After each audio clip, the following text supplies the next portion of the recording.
സ്പിരിച്വലിസ്റ്റുകളുടെ വേദം അഥവാ ഓജോബ്. എന്താണ് ഈ ഓജോബ്?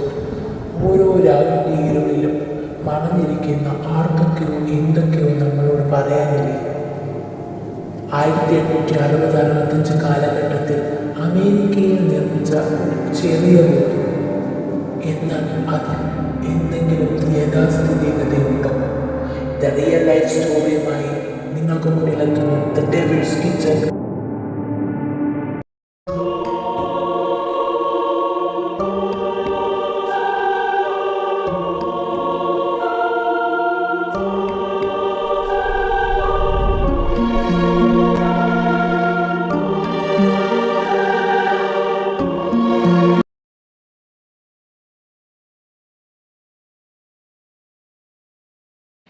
ബംഗാളിലെ ഒരു ചെറിയ ഗ്രാമം ഹേമാലിക അഭിഷാരി കുഞ്ഞു മാലാഖ ചേർക്കുന്നു.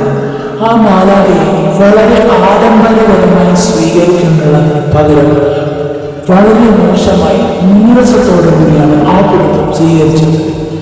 ഷാഹലിന്റെ കുടുംബത്തിന് ആ കുടുംബം എപ്പോഴും ഒരു ബാധ്യതയായിരുന്നു. അവർക്ക് പെൺകുഞ്ഞുങ്ങളെ തീരെ ഇഷ്ടമല്ലായിരുന്നു. അങ്ങനെ ഇരിക്കവേ തൻ്റെ മകൻ ഒരു പെൺകുഞ്ഞ് ജനിച്ചതിൽ അവൾ നീരസം പ്രകടിപ്പിച്ചിരുന്നു. അത് ആ കുഞ്ഞിനോട് കുഞ്ഞിൻ്റെ അമ്മയോട് തുടർന്നു. പീഡനങ്ങൾക്കിടയിലും ഹേമമാലിക തൻ്റെ കുഞ്ഞിനെ ലാളിക്കാനും കൊഞ്ചിക്കാനും മറന്നില്ല. വളരെ സന്തോഷകരമായി അവൾ ആ കുഞ്ഞിനെ വളർത്തി. എന്നാൽ ഭർത്താവിൻ്റെ വീട്ടുകാരുടെ പീഡനങ്ങൾക്കിടയിൽ കുഞ്ഞിനെ നോക്കുന്നതിൻ്റെ ആഴം അവൾക്ക് മനസ്സിലായി. അവൾ തന്റെ ജീവൻ എടുക്കാൻ തീരുമാനിച്ചു. ആ കുഞ്ഞിന് 8 വയസ്സ് പ്രായമുള്ളപ്പോൾ തൻ്റെ അമ്മ തൻ്റെ മുമ്പിൽ തൂക്കിലേറി നിൽക്കുന്നതാണ് കണ്ടത്. അതൊരു ഓർമ്മയായി ആ കുഞ്ഞിൻ്റെ ഇളം മനസ്സിൽ എപ്പോഴും കിടന്നു. അച്ഛനാകട്ടെ അമ്മ മരിച്ചു 1 വർഷം പൂർത്തിയാകുന്നതിന് മുമ്പ് മറ്റൊരു വിവാഹം കഴിച്ചു.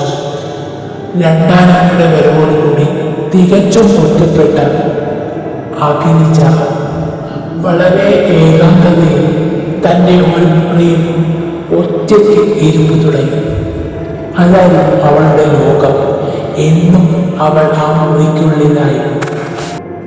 പഠനത്തിൽ വളരെ മിടുക്കിയായിരുന്ന അവൾ തൻ്റെ അമ്മയുടെ വിയോഗത്തോടു കൂടി ഒരുപാട് പുറകിലേക്കും. അവളുടെ ഒറ്റപ്പെടലുകൾ അവളെ വല്ലാതെ അലട്ടിയിരുന്നു. അടുത്ത സുഹൃത്തുക്കൾ ആരും തന്നെ ഉണ്ടായിരുന്നില്ല തൻ്റെ ദുഃഖങ്ങൾ പങ്കുവയ്ക്കാൻ. അങ്ങനെ ഇരിക്കെ അവൾ വളർന്നു. അവൾക്കിപ്പോൾ 18 വയസ്സ്. തൻ്റെ അമ്മയെ എങ്ങനെ കാണാം? തൻ്റെ അമ്മയോട് ഒരു വട്ടമെങ്കിലും എനിക്കൊന്ന് സംസാരിക്കാൻ കഴിയുമെങ്കിൽ അവൾ മനസ്സിലാഗ്രഹിച്ചു. അങ്ങനെ അവളുടെ കണ്ടെത്തലുകൾ ഒരുപാട് നാളത്തെ അവളുടെ അന്വേഷണങ്ങൾ ഒരു ഉത്തരം കിട്ടി. അതെ, ഓജോ ബോർഡ്.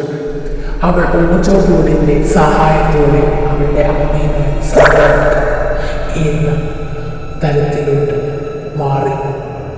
അങ്ങനെ ഇരിക്കെ ഒരു ദിവസം അവളുടെ അച്ഛൻ 2-ാം തീയതി വീട്ടിൽ നിന്നും പോയ ആ രാത്രി അവൾ തൻ്റെ മുറിയിൽ തൻ്റെ കൈകൾ കൊണ്ട് നിർമ്മിച്ച തൻ്റെ ഓജോ ബോർഡ് ഉപയോഗിച്ച് എന്നേക്കുമായി നഷ്ടപ്പെട്ട തൻ്റെ അമ്മയോട് സംസാരിക്കാൻ തീരുമാനിച്ചു.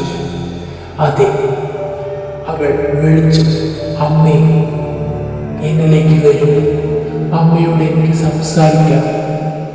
എന്നാൽ സംഭവിച്ചത് മറ്റൊന്ന്. കൂടാതെ തൻ്റെ മുറിയിൽ മറ്റാരും ഉണ്ടെന്ന് അവൾ തിരിച്ചറിഞ്ഞു. അവൾക്ക് വല്ലാത്ത ഭയം തോന്നി. ആരായിരിക്കും അത്?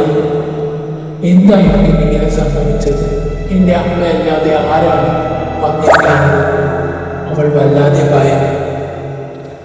തുടരും.